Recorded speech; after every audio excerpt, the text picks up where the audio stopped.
Shri Sadguru Sai Maharaj Ki Jai. Shri Sai Satcharitra, the wonderful life and teachings of Shri Sai Baba, Chapter 11.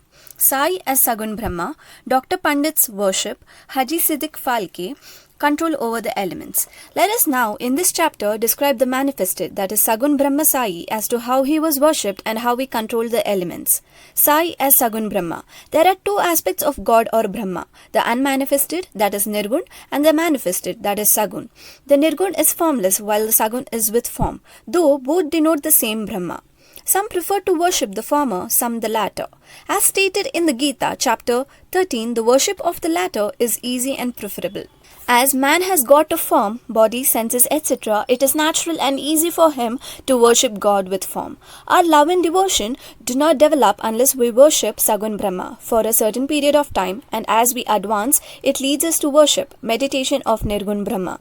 So let us start with Sagun worship. Image, altar, fire, light, sun, water, Brahma are the 7 objects of worship. But Sadguru is better than all these. Let us on this occasion bring to our mind the form of Sai, who was non-attachment incarnate and who was a resting place for his devotee. Our faith in his words is the asin, and our sankalpa, determination to accomplish the puja, is the abandonment of all our desires. Some say that Sai was a Bhagavad Bhakta, devotee of the Lord. Others say he was a Mahabhagavat, a great devotee.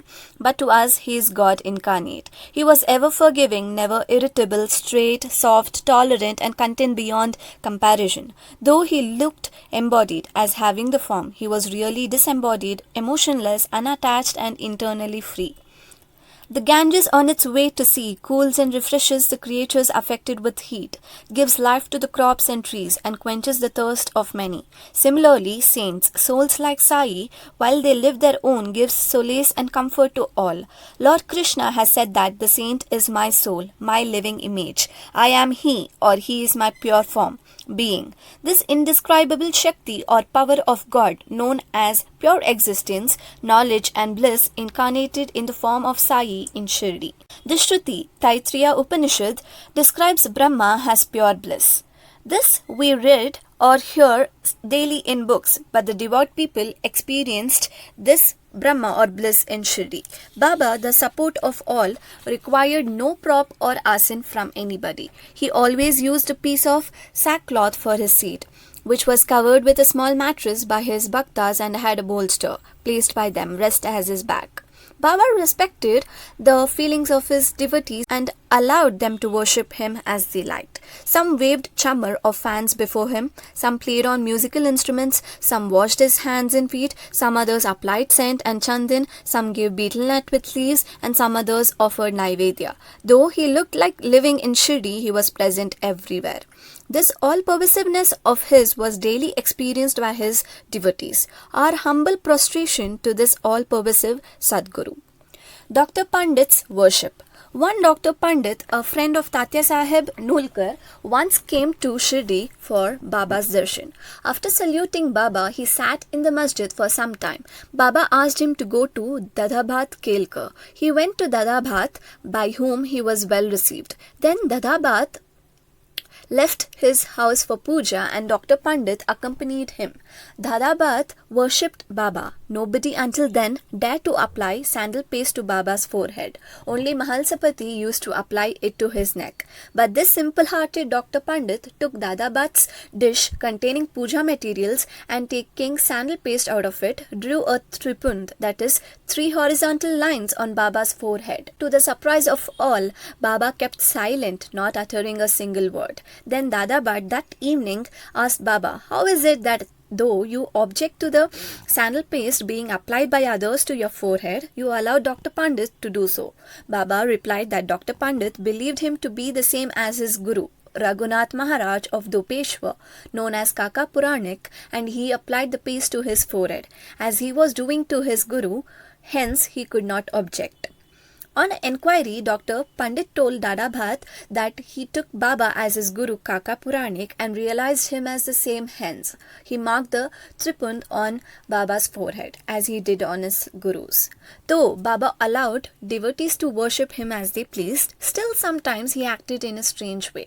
Sometimes he threw away the puja dish and was wrath incarnate. Then who could approach him? Sometimes he scolded the devotees, at times he looked out softer than wax, a statue of peace and forgiveness. Though he seemed to shake with anger and his red eyes rolled round, still he was internally an ocean of affection and motherly love. He would call out his devotees and say that he never knew when he was ever angry with them.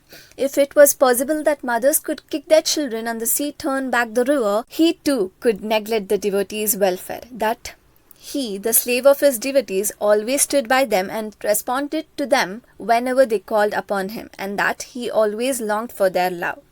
Haji Siddiq Falke. There was no knowing as to when Baba would accept a devotee. That depended on his will. Siddiq Falke's story is to the point. One Mohammedan gentleman by name Siddiq Falke of Kalyan, after making pilgrimage to Mecca and Medina, came to Shirdi. He lived in the Chavdi facing north and sat in the open courtyard of the masjid. For 9 months, Baba ignored him and did not allow him to step into the masjid. Falke felt disconsolate and did not know what to do.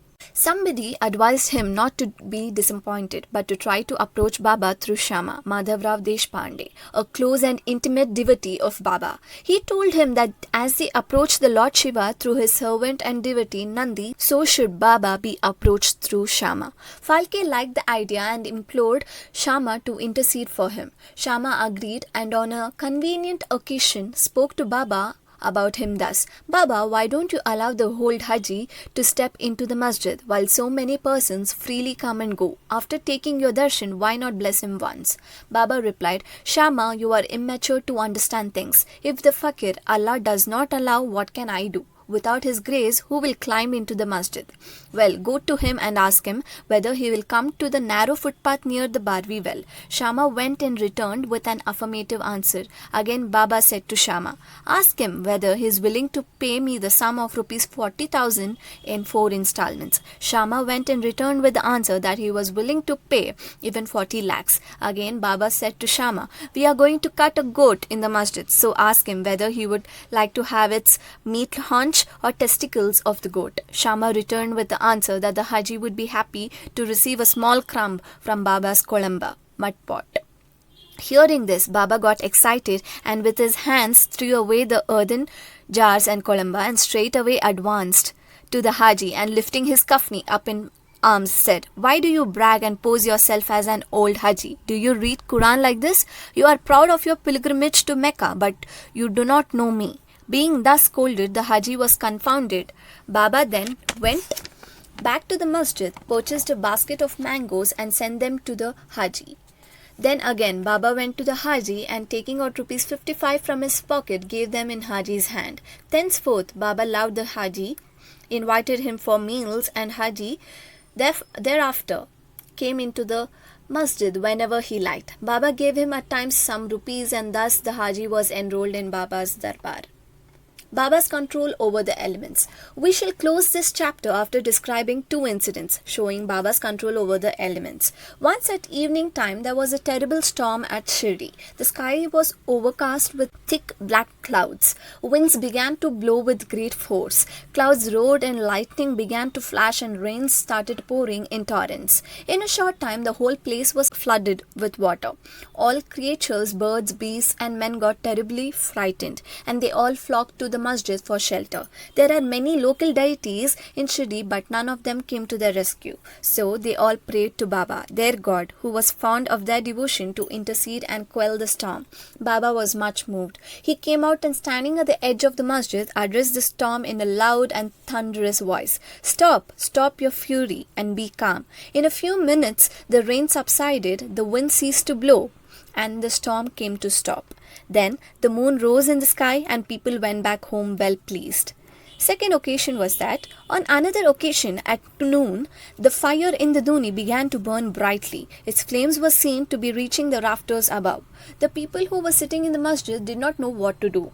They dared not to ask Baba to pour water or do anything to quench the flames. But Baba soon came to realize what was happening. He took up his satka, short stick, and dashed it against a pillar in front, saying, "Get down, be calm." At each stroke of the satka, the flames began to slow down, and in a few minutes, the dhuni became calm and normal. This is our Sai, an incarnation of God. He will bless any man who will prostrate and surrender himself to him.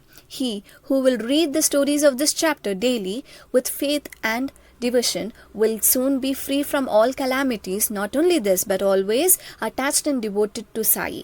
He will get very soon God vision. All his desires will be fulfilled, and being ultimately desireless, he will attain the Supreme. Amen. Both to Shri Sai. Peace be to all. Pranams, Shri Sai.